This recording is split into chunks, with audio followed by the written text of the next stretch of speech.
यदि आपका सपना भी है सरकारी नौकरी पाना तो डाउनलोड कीजिए नैया पार एप्लीकेशन। यहाँ सभी कॉम्पिटिटिव एग्जाम के लिए लाइव और रिकॉर्डेड लेक्चर अवेलेबल हैं। लिंक नीचे डिस्क्रिप्शन में दिया गया। भोले बाबा की तीसरी आंख की तरह ये जो कैमरे हैं ये 24 घंटे हम लोगों पर नजर रखे हुए हैं। और आप मानो या ना मानो, अमृत काल के इस डिजिटल दौर में यदि आप अपने पार्टनर के साथ बिताए गए उन प्राइवेट मोमेंट को सेफ रखना चाहते हो तो फिर आपको डिजिटल कंडोम की जानकारी होना बहुत जरूरी है। नहीं, यकीन मानिए, वो प्राइवेट मोमेंट जो आपने बड़े ही शिद्दत से सजाए थे वो कभी भी पब्लिक में बाहर आ सकते हैं। और मैं कहता हूं आप ही क्यों, भारत के वे समस्त युवा जो भविष्य में निब्बा निब्बी बनने के ख्वाब देख रहे हैं, उन लोगों से इतना कहूंगा कि यदि आपको डिजिटल कंडोम की जानकारी नहीं है तो मैं लिख के दे सकता हूं कि आप लोगों का भविष्य खतरे में है। यह बात इसलिए बोल रहा हूं क्योंकि हम लोगों का जीवन अब डिजिटल में हो चुका है। पहले फिजिकल करेंसी हुआ करती थी, अब डिजिटल करेंसी है। पहले फिजिकली पे करते थे, अब फोन पे और पेटीएम के माध्यम से पे किया जा रहा है। भविष्य में भारत विकसित बनेगा नहीं बनेगा मैं कह नहीं सकता। इतना जरूर कह सकता हूं कि हम एक ऐसे समाज का निर्माण कर रहे हैं जिसमें हार्ड मास के पुतले बिना फीलिंग के मशीन की तरह रहने वाले जिन्हें इंसान कहा जाएगा। और इस समाज से जो दुनिया बनेगी वो आभासी होगी, और वह दुनिया बनना शुरू हो चुकी है। जैसे कि ये आंखों में एक बेल्ट लगा दिया जाएगा, इस बेल्ट से तुमको एक आभासी दुनिया दिखाई जाएगी जिसमें शॉपिंग मॉल होगा, रोड होगा, गाड़ी होगी, और उसमें आपका एक करेक्टर भेज दिया जाएगा। आप नहीं जाएंगे लेकिन आपका एक कार्टून उसमें होगा जो शॉपिंग कर सकता है, गाड़ी चला सकता है, वो सब काम कर सकता है जो समाज में होते हैं। अच्छे भी होते हैं और बुरे भी होते हैं, तो उसमें गंदे काम भी हो सकते हैं। जैसा कि अभी हुआ, हाल ही में न्यूज आई थी कि 16 साल की एक बच्ची के साथ वर्चुअल रेप हुआ। वर्चुअल रेप का क्या मतलब? ऐसी वर्चुअल दुनिया, उस लड़की के कैरेक्टर से 4 लड़कों के कैरेक्टर ने रेप कर लिया। अब आप समझिए, दुनिया आभासी है लेकिन रेप वास्तविक हो गया। ये एक बहुत बड़ा खतरा है जिसे मैं बोलता हूं दुनिया का डिजिटल में हो जाना। इसी से मिलता जुलता एक शब्द और आता है, वो भी मैं क्लियर कर दूं, जिसका नाम है डिजिटल रेप। देखिए, यहाँ डिजिटल रेप कहने का अर्थ ये नहीं है कि किसी डिजिटल उपकरण से किसी बच्ची या महिला का रेप हुआ है। यहाँ डिजिटल का मतलब होता है अंगूठा, अंगूठा या उंगली। यानी ऐसा रेप जिसमें किसी बच्ची या महिला के गुप्तांग को अंगूठे या उंगली से स्पर्श किया गया हो, उसको बोलते हैं डिजिटल रेप। डिजिटल रेप का किसी उपकरण से कोई संबंध नहीं है, लेकिन डिजिटल शब्द इतना चल चुका है कि उसको कोरिलेट किया जा सकता है। डिजिटल इस दुनिया में अब तो अरेस्ट भी डिजिटल हो रहा है, और यह भारत का वर्तमान में सबसे बड़ा फ्रॉड हो रहा है। इसके लिए हमारे माननीय प्रधानमंत्री जी ने जनता को जागरूक किया है, आग्रह किया है कि इसके प्रति जागरूक रहें। कई सारे फ्रॉड हो रहे हैं, आप लोग न्यूज में सुनते ही होंगे। तो इस डिजिटल दुनिया में जब करेंसी डिजिटल है, अरेस्ट डिजिटल है, तो फिर कंडोम डिजिटल क्यों नहीं हो सकता? तो ये प्रश्न अब दिमाग में आएगा कि आखिरकार ये डिजिटल कंडोम होता क्या है और इसका यूज कौन कर सकता है, और यह यूज होता कैसे है? क्या यूज करने के लिए इसे ऑनलाइन मंगाना पड़ता है? क्या यह आम कंडोम की तरह ही होता है या उससे अलग होता है? जो भी आप सोच रहे हो इनमें से यह कुछ नहीं है। डिजिटल कंडोम वास्तव में एक प्रकार का एप्लीकेशन है। इसका यदि आपको प्रयोग करना है तो आपको इसे अपने मोबाइल में इंस्टॉल करना पड़ेगा। तो सर, इसको इंस्टॉल करने से हमें क्या फायदा, और इस एप्लीकेशन का नाम डिजिटल कंडोम क्यों रखा गया? एक्चुअली यह एक प्रकार का कैमडोम ऐप है जो हमारे मोबाइल में एक विशेष प्रकार के सॉफ्टवेयर का काम करता है, और इस सॉफ्टवेयर के माध्यम से हमारे मोबाइल का कैमरा और वॉइस रिकॉर्डर काम करना बंद कर देता है। सर, ऐसा क्यों? ऐसा इसलिए, ये मूवी याद करिए आप। इस मूवी में एक बहुत अच्छा मैसेज था कि जब कोई कपल अपने प्राइवेट मोमेंट को एंजॉय कर रहा होता है तो भावनाओं में बहकर वो अपने उस प्राइवेट मोमेंट को रिकॉर्ड करना चाहता है, और सामान्यतः आजकल के निब्बा निब्बी ऐसे काम कर भी रहे हैं।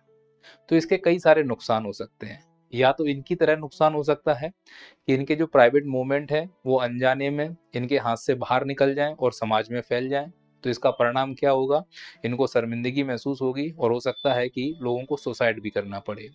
और दूसरा, इसका एक और तरीका ये है कि जब कोई कपल अपने प्राइवेट मूवमेंट को एंजॉय कर रहा होता है तो उसमें से कुछ बदमाश भी होते हैं।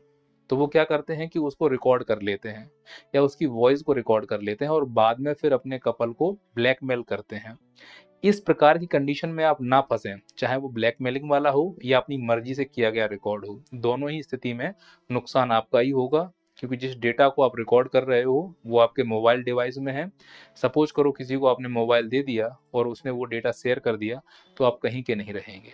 इस प्रकार के समस्याओं से समाधान बचने के लिए यह डिजिटल कंडोम आया है। इस एप्लीकेशन को जब अपने मोबाइल में आप एक्टिवेट कर दोगे तो इसका फ़ायदा ये होगा कि ना ही आपके मोबाइल का कैमरा चलेगा और ना ही वॉइस रिकॉर्डर चलेगा।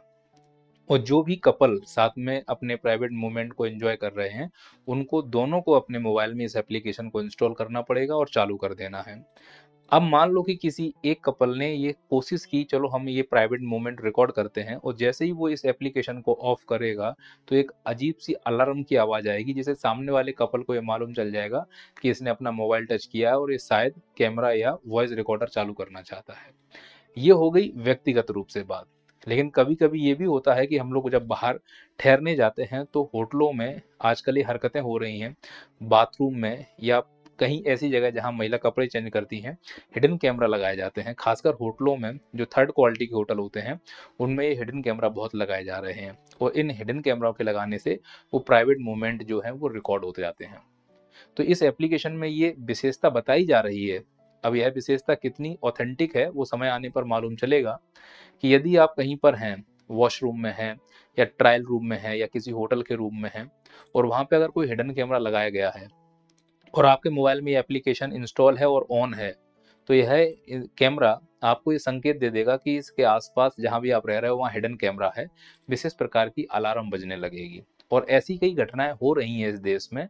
इसीलिए यह जो डिजिटल कंडोम है वो आजकल के युवाओं को बहुत फायदा पहुंचाएगा, क्योंकि हम धीरे धीरे आधुनिक हो रहे हैं, हमारी मानसिकता आधुनिक हो रही है, हम रिश्ते अब दिखावटी रखने वाले हैं, अब हम लिव इन में रहने वाले हैं। तो जब देश इस ओर जा रहा है तो इस प्रकार की समस्याओं को भी फेस करेगा, और उन समस्याओं से बचने के लिए डिजिटल कंडोम एक अच्छा साधन साबित हो सकता है। नहीं तो आए दिन खबरों में आप खबर सुनते हो, गर्ल्स हॉस्टल में वॉशरूम में मिला हिडन कैमरा, फिर इसी प्रकार से सीकर में टॉयलेट में मिला हिडन कैमरा, रेस्टोरेंट में मिला हिडन कैमरा। तो ये जो खबरें आए दिन आती रहती हैं, तो बच्चियों को या कपल जो है उनको ये बचने का अच्छा तरीका है कि इस एप्लीकेशन का प्रयोग किया जाए। अभी इस एप्लीकेशन की और क्या विशेषताएं हो सकती हैं वो समय के साथ और उजागर होंगी, समय के साथ यह एप्लीकेशन और अपडेट होगा। मैं इतना कहूँगा कि हाँ, जिस प्रकार का जीवन शैली हम लोग जीने लगे हैं, जिस प्रकार के जीवन में हम रहने लगे हैं, उस समय जब हम चारों ओर कैमरे और डिजिटल से घिरे हुए हैं, तब ऐसा एप्लीकेशन यदि ये सही है तो यह सच में हमारे लिए कारगर साबित हो सकता है। अब चूंकि एप्लीकेशन है, उसमें भी कोई ना कोई बंक आ सकता है, कोई ना कोई फॉल्ट आ सकता है। इसके लिए कंपनी कितनी एश्योर्ड है, जर्मनी की कंपनी है, देखते हैं कि यह कहाँ तक अपना काम सिद्ध कर पाती है। तो निश्चित तौर पर ये समस्याएं सामने देखने को मिल रही हैं, पर अगर समस्या है तो समाधान भी होगा। मैं ये कह सकता हूँ कि डिजिटल क्रांति भारत के लिए वरदान तो साबित हुई है, लेकिन लोगों में अज्ञानता के कारण यह अभिशाप भी बनती जा रही है। तो डिजिटल क्रांति हमारे लिए अभिशाप ना बने, इसीलिए लोगों तक इसकी जागरूकता होना बहुत जरूरी है।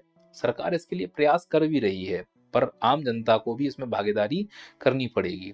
पर कई आम जनता तो ऐसी हैं जो इस मुद्दे पर बात ही नहीं करना चाहती। ये उस कैटेगरी में आते हैं जो दीवार पर लिख के बता तो देंगे कि सेक्स रोगी मिले हर शुक्रवार और शनिवार को, मतलब खुद रोग से ग्रस्त हैं, लेकिन समाज को दिखाएं कि हम बहुत तंदुरुस्त हैं और बहुत स्वस्थ हैं।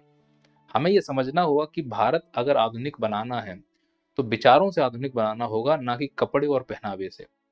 भारत कपड़े और पहनावे से तो आधुनिक बनता जा रहा है, विचारों से आज भी रूढ़िवादी है। जब तक हमारे विचार आधुनिक नहीं होंगे, हम इन मुद्दों पर बात कर ही नहीं पाएंगे, और इन मुद्दों पर कोई बात करना भी नहीं चाहता। पर याद रखना, पहले बात केवल दीवार तक थी कि सेक्स रोगी मिले, वो दीवार चार घर के अंदर थी। तुम्हारी जो कमजोरी थी, तुम्हारी जो नामर्दानगी थी, तुम्हारे जो पर्सनल मोमेंट थे, वो चार दीवारी में सुरक्षित थे तुम्हारे पार्टनर के साथ। मैंने बताया है कि अब हम कैमरों से घिरे हुए हैं, अब तुम्हारे कोई भी जीवन का मूवमेंट सुरक्षित नहीं है, वो कभी भी पब्लिक हो सकता है। इससे बचने का एक ही तरीका है, जागरूकता। और जागरूकता के लिए आप सरकार की वेबसाइट, सरकार के द्वारा दी गई सूचनाओं को जरूर फॉलो करें, नहीं तो कई प्रकार के फ्रॉड से आप ग्रसित हो सकते हैं। फ्रॉड हो सकता है, डिजिटल अरेस्ट हो सकता है, आपके साथ वर्चुअल रेप हो सकता है, आपको डिजिटल करेंसी का फ्रॉड देखने को मिल सकता है। तो इन सब से अगर बचना है तो इसका एक ही रास्ता है, सावधानी। सावधानी हटी, दुर्घटना घटी। ख्याल रखिए। जय हिंद, जय भारत। यदि आपका सपना भी है सरकारी नौकरी पाना, तो डाउनलोड कीजिए नैया पार एप्लीकेशन। यहाँ सभी कॉम्पिटिटिव एग्जाम के लिए लाइव और रिकॉर्डेड लेक्चर अवेलेबल हैं। लिंक नीचे डिस्क्रिप्शन में दिया गया है।